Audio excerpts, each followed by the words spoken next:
விருதுநகர் மாவட்டம் கிருஷ்ணன் கோவிலில் கல்வி பணியில் கடந்த 34 ஆண்டுகளாக சிறப்பாக சேவையாற்றி வரும் VPMM கல்வி நிறுவனங்கள், கலை மற்றும் அறிவியல் கல்லூரி, பொறியியல் கல்லூரி, நர்சிங் கல்லூரி, கல்வியியல் கல்லூரி உள்ளிட்ட பல்வேறு கல்வி நிறுவனங்கள் ஒரே வளாகத்தில். இந்த மக்கள் நல்வாழ்வுத்துறை அமைச்சர் கொண்டு வந்திருக்கிற தனி தீர்மானத்தினை, அரசின் தீர்மானத்தை இந்திய தேசிய காங்கிரஸ் பேரியக்கத்தின் சார்பாக நாங்கள் முழுமையாக வரவேற்கிறோம். இதை முழுமையாக நாங்கள் ஏற்றுக்கொள்கிறோம்.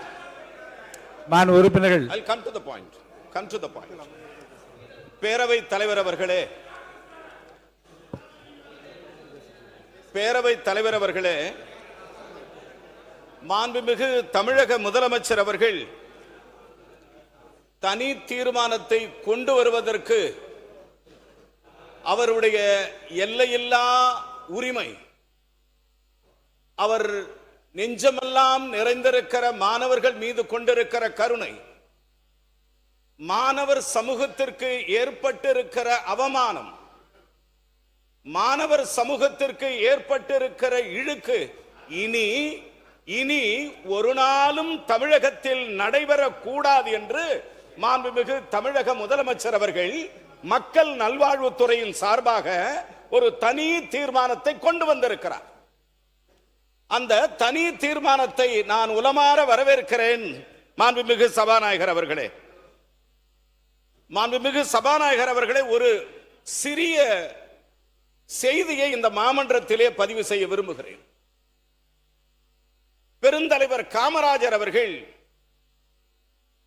நாங்கள் குலசாமியாக வணங்குகிற எங்கள் தலைவர், படிக்காத மேதை பெருந்தலைவர் காமராஜர் அவர்கள் முதலமைச்சராக தேர்வு செய்யப்படுகிறார். முதலமைச்சராக முதல்வர் பெருந்தலைவர் காமராஜர் தேர்வு செய்யப்பட்டவுடன் முதலமைச்சரை பத்திரிகையாளர்கள் சந்திக்கிறார்கள். பத்திரிகையாளர்கள் சூழ்ந்து கொண்டு முதலமைச்சரை கேட்கிறார்கள், சார் நான் கதைக்கு தானே, நீங்க அண்ணாவை பத்தி பேசுறீங்க, நீங்க கலைஞரை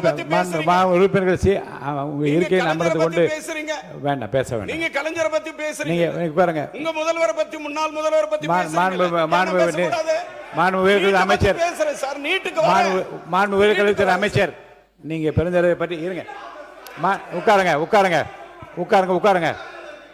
நீங்க உட்காருங்க, உட்காருங்க, நீங்க பேசுங்க. பெருந்தலைவரை பற்றி சொல்லிட்டு தீர்மானத்துக்கு வந்துருங்க. தீர்மானத்தை ஆதரிக்கிற கருத்தை சொல்லிட்டு முடிச்சிடணும். நீங்க வாங்க, பெருந்தலைவரை பற்றி சொல்லுங்க, முடிங்க. பெருந்தலைவர் காமராஜர் அவர்கள் பத்திரிகையாளர்கள் அவர்களை சந்திக்கிறார்கள்.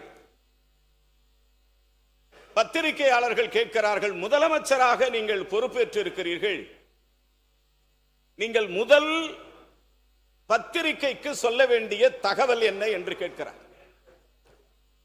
முதலமைச்சரும் பத்திரிகையாளர் சந்திக்கிறார். பெருந்தலைவர் காமராஜர் அவர்கள் பத்திரிகையாளர்களை சந்தித்து அவர் சொன்ன முதல் செய்தி, முதல் தகவல், முதல் அறிக்கை என்ன தெரியுமா? தமிழகத்தில் கல்வி அறிவு இல்லாத கடைகோடி மனிதன் கூட இருக்கக்கூடாது.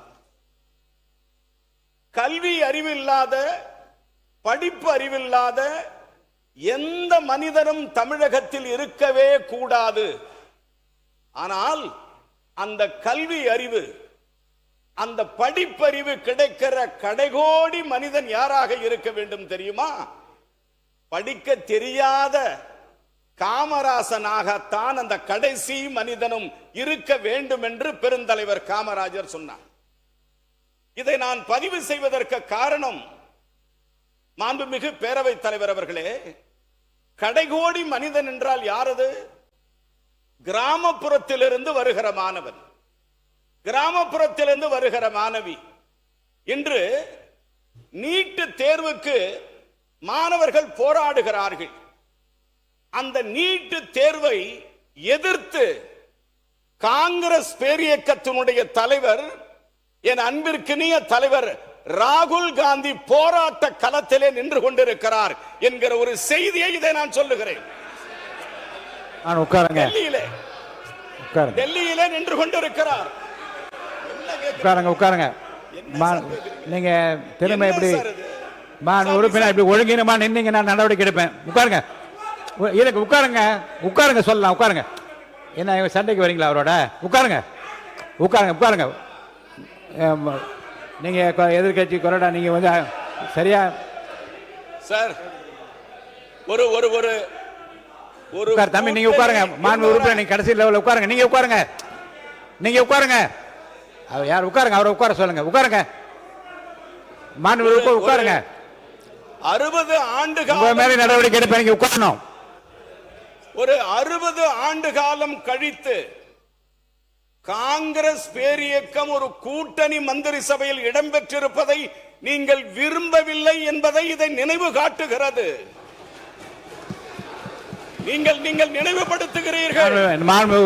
மாண்புமிகு உயர்கல்வித்துறை அமைச்சர் முடிங்க, வரவேற்று முடியும்.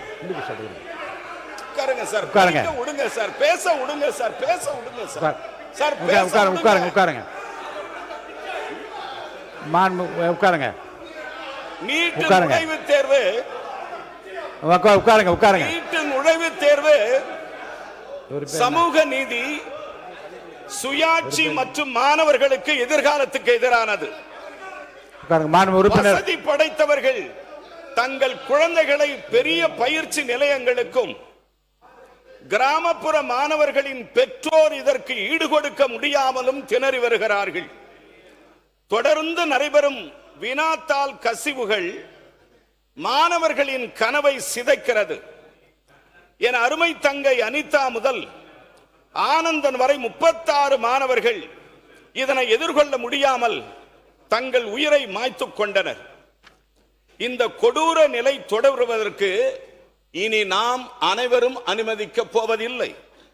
அதே வேளையில் நீட் தேர்வு முறையால் கல்வி மாஃபியாக்கள் அதிக அளவு பயன்பெற்று வருகிறார்கள்.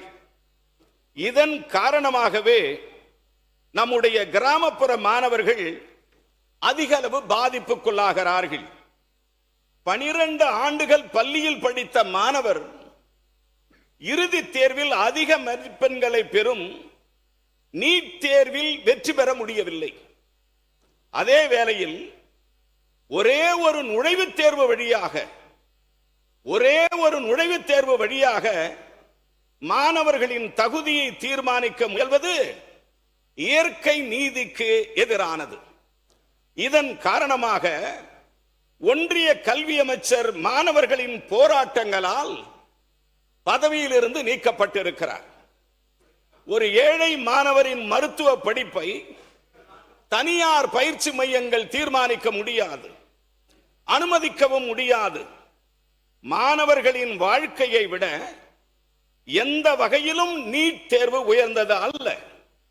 நீட் தேர்வு முறை வந்த பின்பு கிராமப்புற மாணவர்கள் மருத்துவ படிப்பில் சேர்வது வெகுவாக குறைந்து வருகிறது. கவலை அளிக்கக்கூடியது. மாண்புமிகு பேரவைத் தலைவர் அவர்களே, நீட் தேர்வு முறை அறிமுகப்படுத்தப்பட்ட பின்பு பெரிய மன உளைச்சலில் மாணவர்களும் பெற்றோர்களும் உள்ளனர். இவர்களுடைய மனவேதனையை வினாத்தாள் கசிவு மூலம் அதிகரித்து வருகிறது. 2017 15,000 இருந்த நீட் பயிற்சி கட்டணம் இன்று 1,80,000 உயர்ந்திருக்கிறது. தமிழ்நாட்டு மக்களின் வரிபணத்தில் கட்டப்பட்ட அரசு மருத்துவ கல்லூரிகள் நிர்வாகத்தை டெல்லி கட்டுப்படுத்துவது கூட்டாட்சி தத்துவத்துக்கு எதிரானது. மேடைக்கு மேடை டிஜிட்டல் இந்தியா என்று முழங்கும் ஒன்றிய அரசால் ஒரு தேர்வை கூட நடத்த முடியாதது கண்மையா கண்டத்திற்குரியது.